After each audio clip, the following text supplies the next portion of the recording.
यन्माया वशवर्ति विश्वमखिलं ब्रह्मादिदेवासुरा यत्सत्त्वादमृषेव भाति सकलं रज्जो यथार्हेर्भ्रमा यत्पादप्लवमेकमेव हि भवां बोधे स्थितिर्षावतां वन्देऽहं तं शेषकारणपरं रामाख्यमीशं हरिं रामाख्यमीशं हरिं। जय श्री राम, जय श्री राधे कृष्णा। राम के कदमों पर कथानक में आप सभी का फिर से स्वागत है। पिछले वीडियो में हमने चर्चा करी थी कि नारद जी जो कि कामदेव पर विजय प्राप्त कर चुके हैं, किंतु मोह और अहंकार ने उनको घेर लिया है। भगवान नारायण के पास गए और प्रभु तो हम जानते हैं कृपा निधि, दया निधि, वो अपने भक्त को कभी भी मुश्किल में नहीं देख सकते। भगवान श्री हरि नारायण ने तय किया है कि मुझे नारद जी के मन के अंदर अंकुरित हुए अहंकार के और मोह के उस बीज को उखाड़ फेंकना है। तभी प्रभु ने मायावी नगरी की रचना की और उस नगरी में नारद जी जा पहुँचे, जहाँ के राजा महाराज शिलनिधि और राजकुमारी विश्वमोहिनी, जिनका आज स्वयंवर है।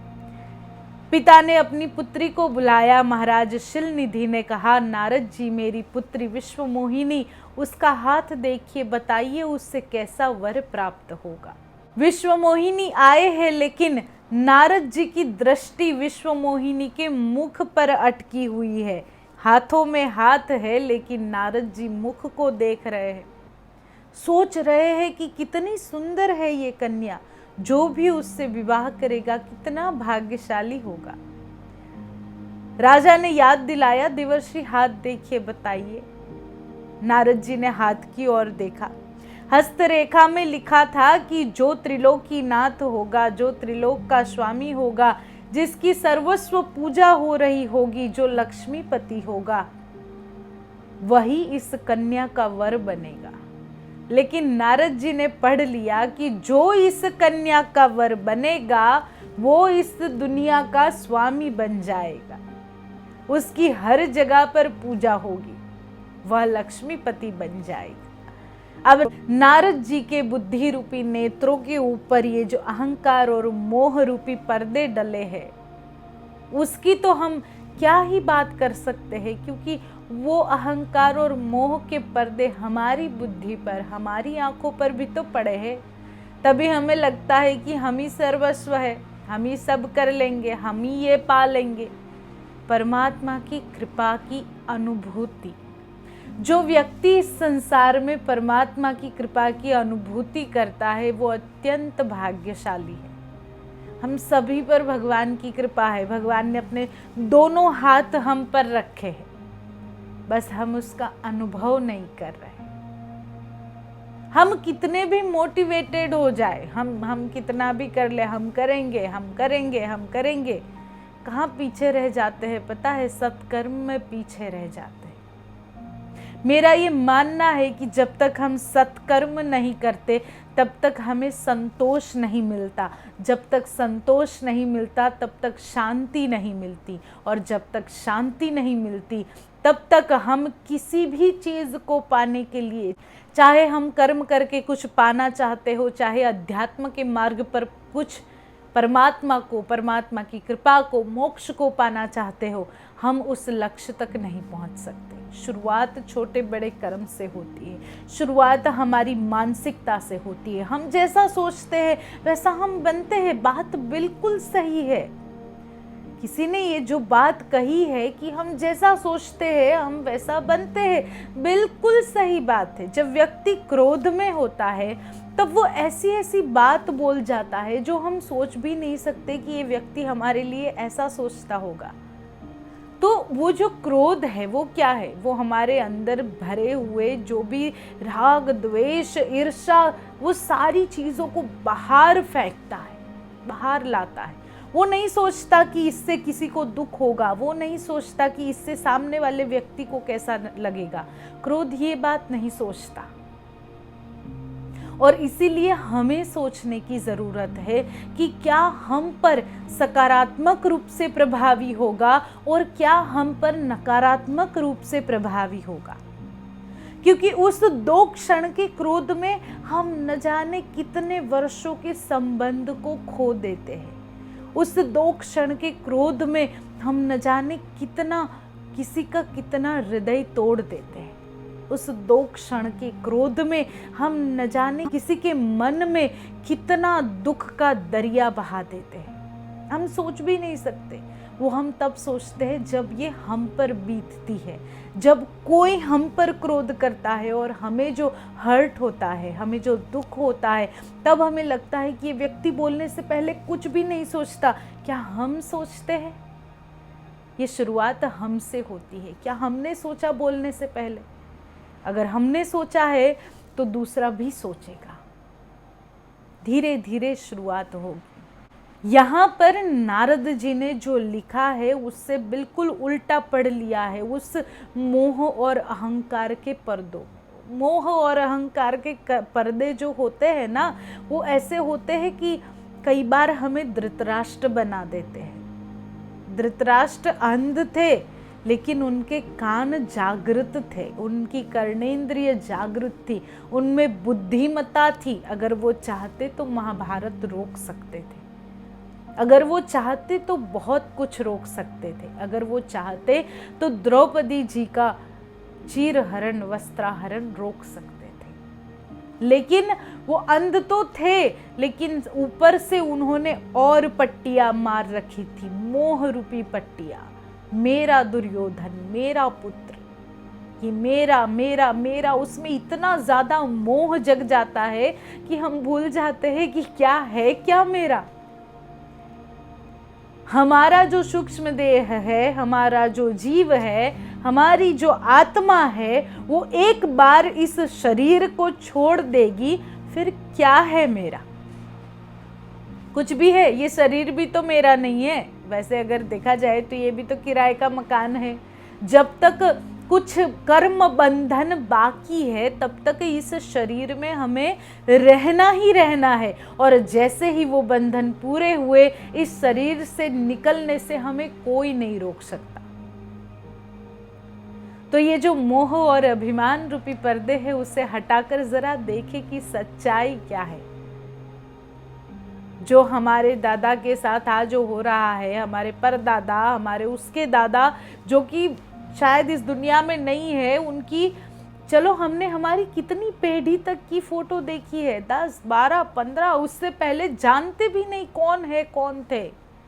हमारी भी कभी ना कभी ये दशा होने वाली है। तो क्यों ना अपने जीवन को एक उद्देश्य देकर इसको एक सुंदर कथा बना दे, इस जीवन को एक सुंदर वार्ता बना दे, इस जीवन को एक सुंदर, भगवान ने हमें ये जो उपहार दिया है, जितने भी वर्ष हमें दिए हैं, उन वर्षों में कुछ ऐसा कर जाए, कुछ ऐसा बन जाए कि हमारे पीछे चलने वाले लोग आ जाए।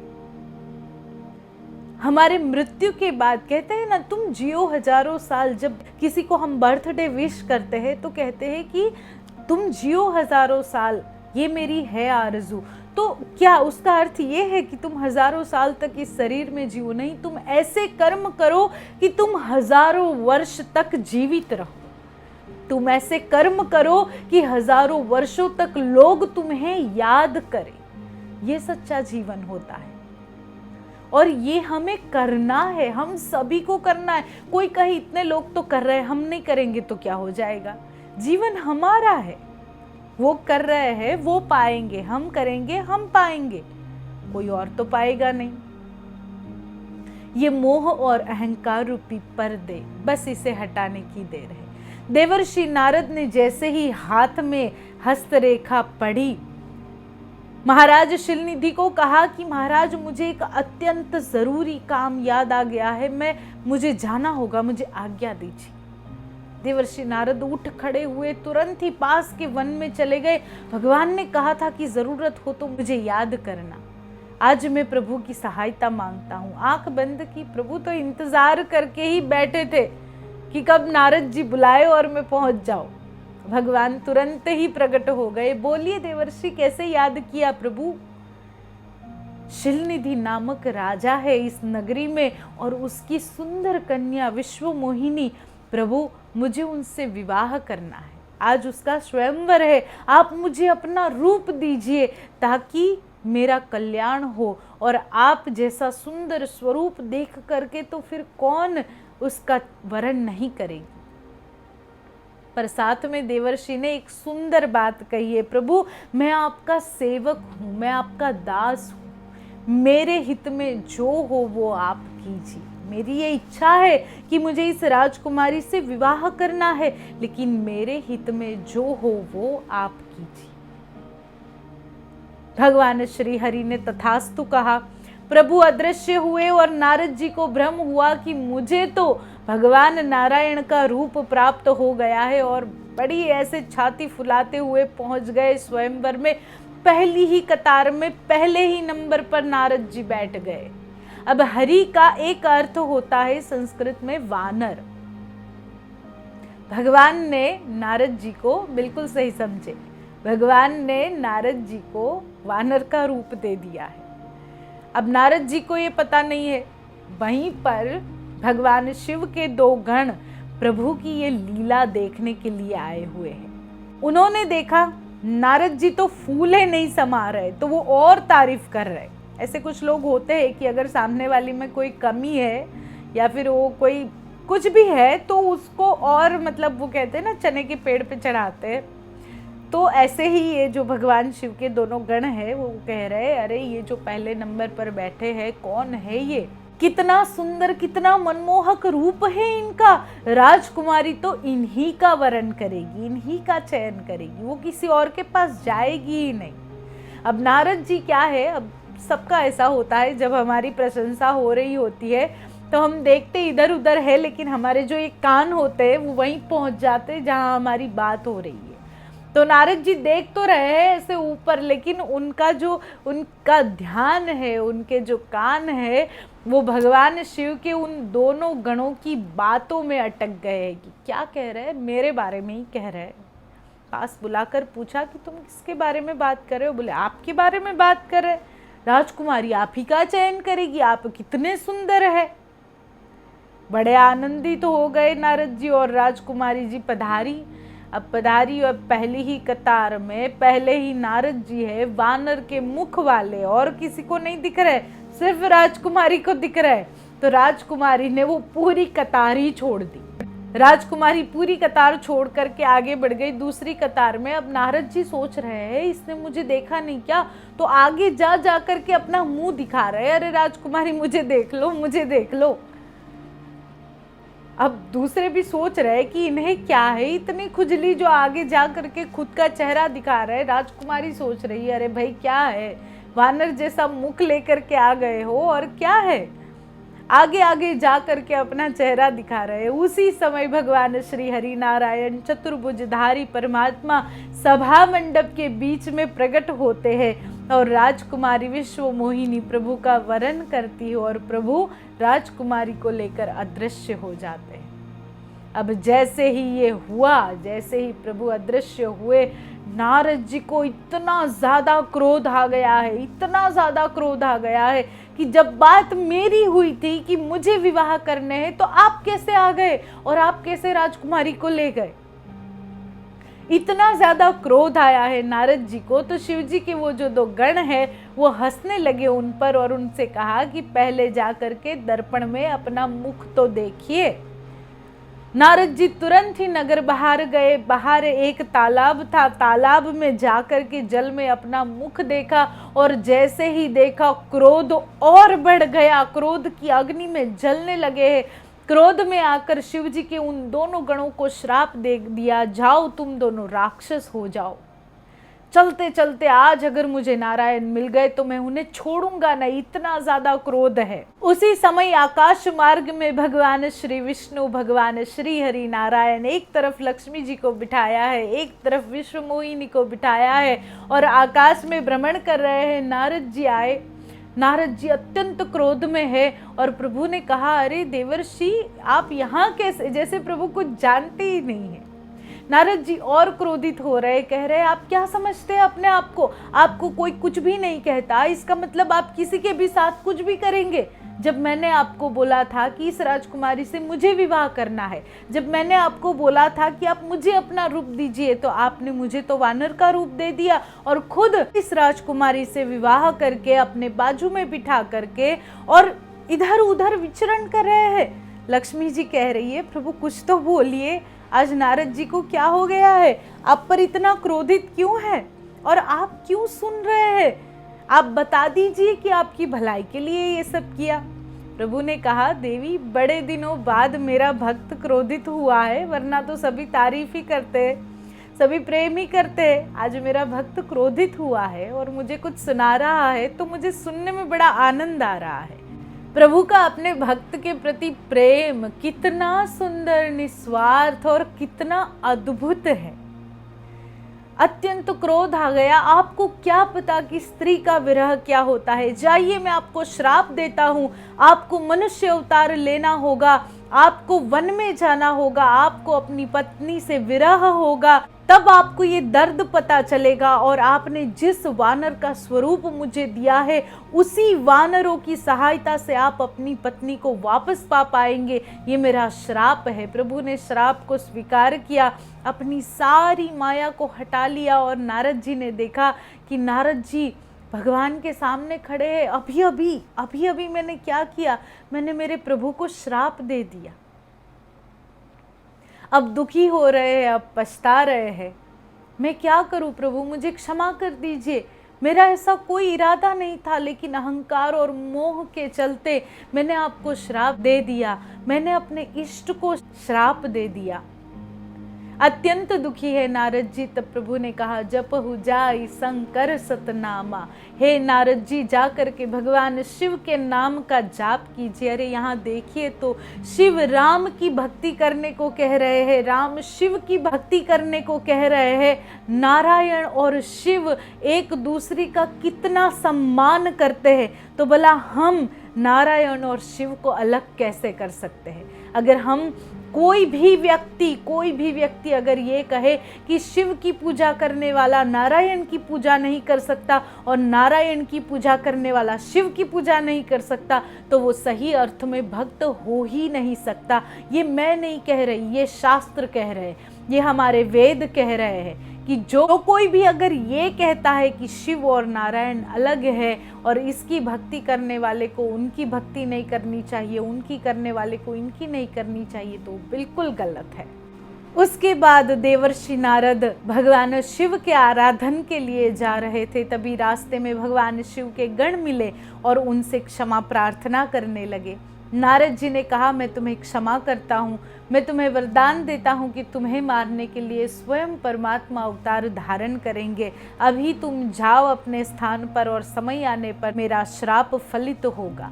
नारद जी भगवान की आराधना करने चले गए। यहाँ पर एक और कारण की बात बताई है।